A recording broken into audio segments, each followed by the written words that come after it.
Sabi ni dating PNP Chief General Nicolas Torre, kung siya daw ay aatasan, ipapatawag na ma-involve sa pag-aresto kay Bato, handa daw siya diyan. Ayan. Nag-react diyan si Pulong. Itong tungkol kay General Torre, tinanong si General Torre, halimbawa pong atasan kayo ng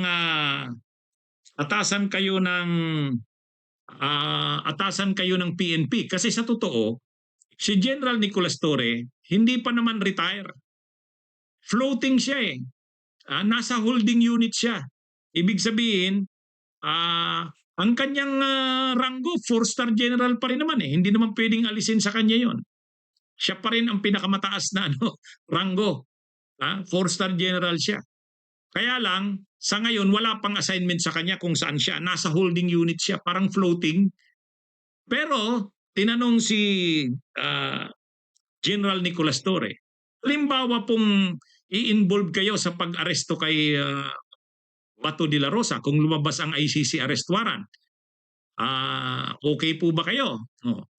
Ang sabi ni General Nicolas Torre, handa siya. Kung talagang yun ang ibigay sa kanyang trabaho, gagampanan niya ito. Ano man daw na ibigay sa kanyang trabaho, handa siyang gampanan. Yun ang sabi ni General Nicolas Torre.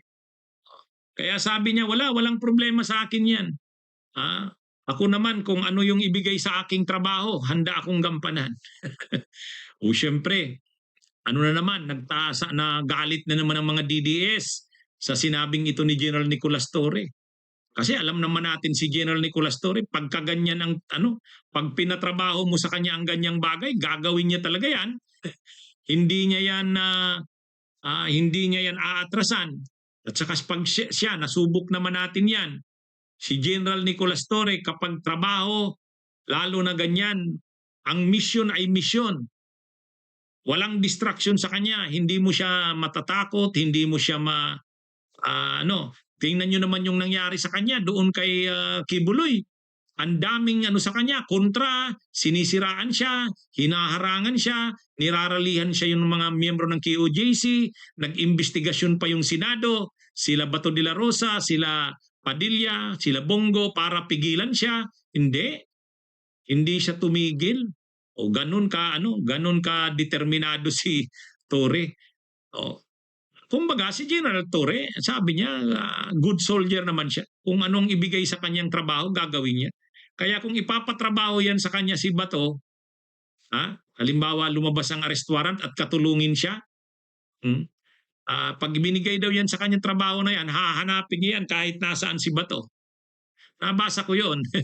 Nabasa ko yung sinabi. Pero nag-react si Pulong dyan, mga kabunyog, mga kababayan. Ang reaksyon ni Pulong, sabi ni Pulong Duterte, wag mo nga kami Torre, parang ganito. Wala ka namang accomplishment. Mabuti pa nga sa'yo si Bato, maraming accomplishments kasi matagal na naging PNP chief. Ikaw, ilang araw lang.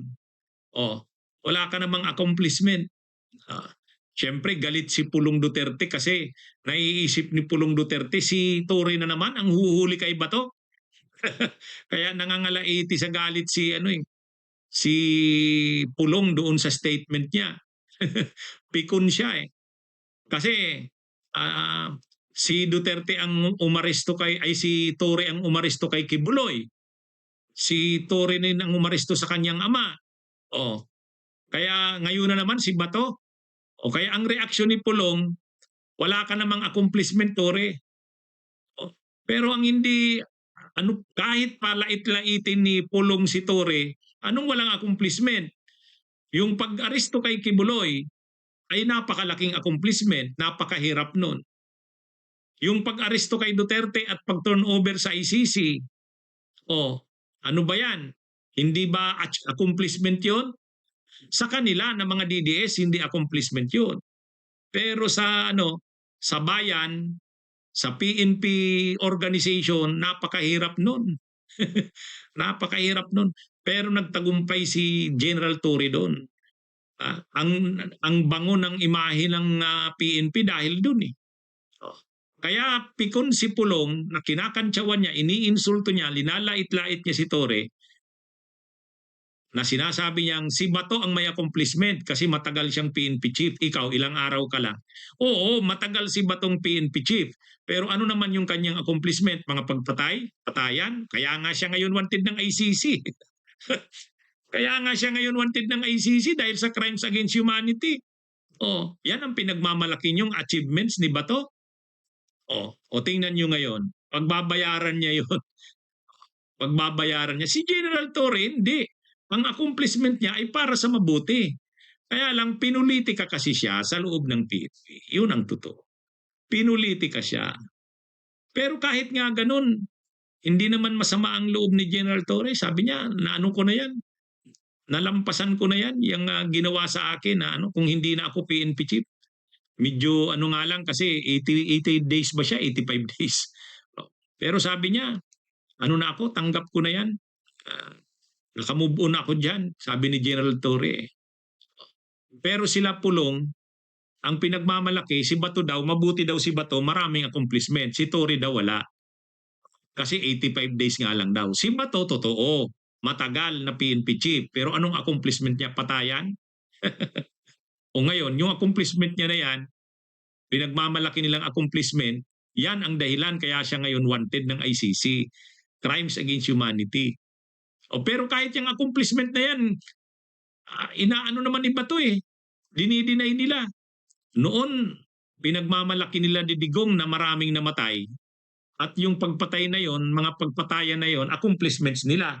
Noon. Pero ngayon na hinahabol na sila ng ICC, dinidinay na nila na involved sila doon.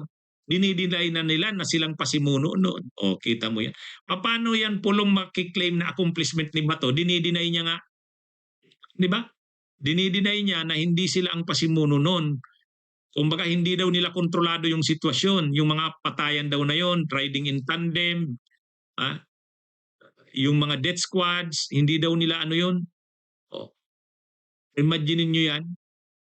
Kaya itong si Pulong, kaya ito napipikon dahil talagang matindi yung sabi ni General Torre. Handa ako. Kung ibibigay sa akin yung trabaho na yan, handa ako dyan. Kaya parang ang iniisip ng mga DDS, si Torre na naman, ang aaresto kay Bato. Pero hindi naman. Sabi naman ni General Torre, sa tingin niya naman, kaya na yan ng PNP. Magagaling, naman yan, i-implement na naman yan ng PNP.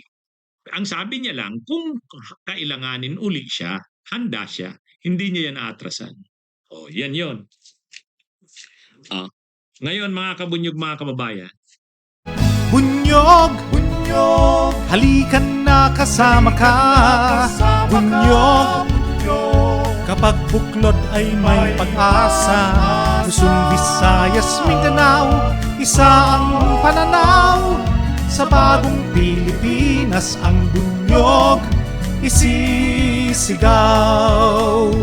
Bunyog, bunyog.